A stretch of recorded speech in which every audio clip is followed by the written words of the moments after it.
just went viral. Right stroke, put a baby in a spiral. Soprano C, we like to keep it on the high note. It's levels to it, you and I know. Bitch, be humble. Hold up, bitch. Sit down. Be humble. Sit down. Be humble. Bitch, sit down. Little bitch, be humble. Sit down. Be humble. Sit down. Be humble. Sit down. Be humble. Bitch, sit down. Okay, guys. Oh my goodness, what a week we just had. All right, so I'm gonna do things a little bit different this week. So Darren finally changed his name to Playing with Girls. I'm a little confused by the name. Like, instead of playing with women, he said playing with girls, which makes me think, like, are you playing with little girls, or are you saying that you're playing against girls? Like, are you calling the entire league girls? Like, are you calling us all like little teenage girls, and you like to play with us? Or are you saying that you like to play with girls? I don't know. I'm just a little confused by the team name, but at least he changed it from Anus Ticklers. He wasn't going to change it until he lost, but you know, that's just what happened. Yuri apparently changed his name back to the Urinators from Explosive Diarrhea-ers, and he could talk about conspiracy theories and all that crap. But guys, Yuri is so high all the time that he doesn't know. He has no idea what's going on. I'm just gonna do a short recap, guys, of last week because you guys know what happens. I shouldn't have to break this stuff down for you. So the game of the week was the Phalanx versus No Courtesy. I did call this one. It was Kurt got his first game like I predicted. He did win that one. Einhorn is Finkel, or Finkel is Einhorn versus the Experience. I did call this one. It's always a tough loss, guys, when you score well over 100 points and you still lose. So sorry, Fro, on that one. Everything just went right for Cody this week. Gotham Knights versus Voldemort, a.k.a. the Chattanooga Cox. I did call this one. The Gotham Knights are over here at 4-0, and I believe that there is only 1 week where the Gotham Knights have been under 100 points. So they are just killing it. Meat and cheese only versus U.S. of Tom Brady. I did call this one as well. The Patriots did exactly what I thought they were going to do, which is they're just going to rebound and just kill it. The no start on Deshaun Watson. Ooh, that hurt, with 31.1 points on his bench, on top of O.J. Howard, the O.J. Howard injury, getting 0 points. It would have been really, really close with if O.J. Howard wouldn't have been in there and Deshaun Watson and all that stuff. You know that Jennings was hating to see Jared Goff on the bench, putting up huge numbers. Oh, man. But he still pulled off the win, so that's good for him, at least. Playing with Girls versus the Regulators, 2 terrible team names. It's the battle of the terrible team names. This is the only game that I did not call. Lance got another win. It's impressive. But why, Lance? Why do you have 2 defenses? I've never understood this concept of having 2 defenses on your roster. It just doesn't make any sense to me. But you know, you do you, man. Like, you apparently won, so whatever. It was a close game. Darren literally could not have done nothing. There was nothing he could have done. He was going to lose this game regardless because of the points. Even if he would have put like Ginn Jr. in the flex, he would have been at like 103.8 points. If he had been at 103.8 points if he played Tyler Lockett in the flex at 5.3 points, but he still would have lost, so it doesn't matter. Then you had the Rowdies versus the Urinators. This came down to Monday night. It was super crazy. Yuri has not scored over 73.5 points 1 time this year. He has scored below 73.5 points the entire year until this week when he plays the Rowdies. And luckily, Sammy Watkins goes out with an injury, didn't touch the ball, And Lindsey for the Broncos, he did not quite enough to save the Urinators. Oh my gosh, that was great. His defense is by far the thing that saved him. This defense got him 26 points. So, I mean, Yuri, your team fucking sucks. So don't think that just because you scored over 100 points this fourth week or whatever, that you think you're like king of the hill all of a sudden, because you're not. Your defense did really, really well, but they're a defense that has gotten negative points before. So there's that. So for week 4, the Rowdies went 5-1.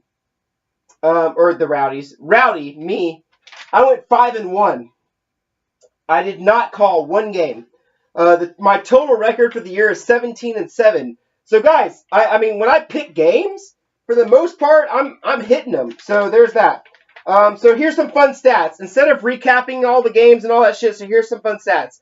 The most points scored by a quarterback. Drew Brees for Kurt, 39.7. Matt Ryan for Lance, 39.2. Ben Roethlisberger for Fro, 38.9. Andrew Luck, for Yuri, 35.1. And then Drew Brees, again, for Kurt, 31 points. Most points scored by a flex player. So anybody that's not a quarterback. Alvin Kamara for Kurt, 36.1.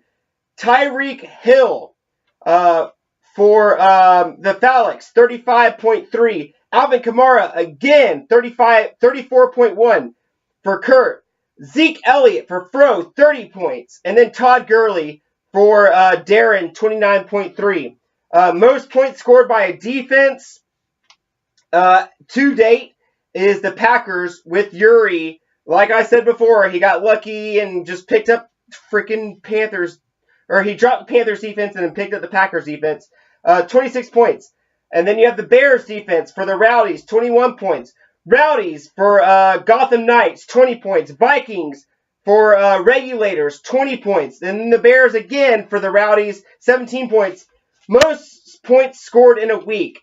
Most points scored in a week. You've got the Experience at 137.6. Then you've got Fro at 136.9. Then you've got Meat and Cheese only at 132.1. Then you've got Gotham Knights at 128.8. And then the Rowdies at 127.8. The least points scored so far. United States of Tom Brady, 44.2. The Phalanx, 50.2. And he still won that game, by the way, because he played United States of Tom Brady when he scored 44.2 points. Then you've got the Experience at 64. Voldemort at 68.4. And the Regulators at 71.3. Good Lord, you guys fucking suck. God, you guys suck. Actually, in fact, out of all those teams there, the only team that I see that is actually worthy of doing anything is the Experience. Like, all you other guys, y'all kind of suck. The Phalanx, y'all are good, but good Lord, you win some games that you shouldn't win. Okay, so week 5 predictions. The Experience versus the Urinators. This is pretty easy to go with. I'm going to go with the Experience, sending Yuri to 0-5, and possibly looking to start dumping players, because even if he wins out, he's going to go 7-5. That's probably not going to make the playoffs. So if you don't make the playoffs, you may as well start dumping people, because you want draft picks. So, but then again, oh man, Yuri really doesn't have anybody that anybody wants. Like, nobody wants anybody on your team unless you want some late draft picks. So there's that. And I think that Cody's record is way better than his current record. Like, I think his team is way better than what people think. Just because he's 2-2, I think that his team is way better than 2-2. Sort of like my record. I mean, I'm 3-1, but honestly, I should have beat Fro in week 1. I lost by like 2 points or whatever, and it was bullshit. It was bullshit, because that's how Fro wins. Fro wins on marginal victories. So anyways, then you've got Voldemort versus Fro, aka the Chattanooga Cox versus Fro. Fro's got a lot of good matchups where Kevin doesn't. I'm going to take Fro on that one. United States Tom Brady versus No Courtesy. This is the toughest, probably the toughest call of the week. Both teams are really going against tough matchups, but I think that Jennings is going to get the win here against No Courtesy. Then you've got the Regulators. What a stupid freaking name. Versus Meat and Cheese. Freeman is apparently going to be back for Lance, but I just think that Meat and Cheese has too many weapons to lose this week, so I'm going to take Matt on this one. Then you've got Playing with Girls versus the Phallics, and that just sounds dirty. I just think like girls and phallics and it's just disgusting. It's disgusting to me. It's just a weird combo. I'm going to go with Darren on that one. The game of the week this week, the Gotham Knights versus the Rowdies. The winner of this game could very well hold the #1 position out of the entire league. Not just our division, because we are in the same division, but the entire league. As they both rep the top 3 points for points for. The Rowdies are only behind the Gotham Knights by 3.7 points. And I'm pretty sure that Fro has 0.1 points. 0.1 points on top of the Gotham Knights. So it's super close right there. I'm going to take the Rowdies, obviously. Although the Gotham Knights do kind of scare me a little bit because they continue to put up points every single week. Although the Rowdies, as well as the Gotham Knights, have only had one game under 100 points. And the Rowdies had 99.7 or something, and the Gotham Knights had like 94. But anyways, all right, guys, that's it. Oh, my God. Some of you guys just really suck. And some of you guys just really listen to some trade offers. Like, what? It's the first year of keepers. I get it. You just want to keep all your guys. Like, that's fine. But some of you guys suck. And some of you guys just need to start, like, looking to start doing some trades and looking for next year, a.k.a. Yuri. All right, guys. Holla, holla, holla for a dollar, dollar, dollar. I'm that guy that you love, but you hate, but you love, but you hate, hate, hate, hate, love, love, love. Ooh, ooh, ooh, ooh. Holla.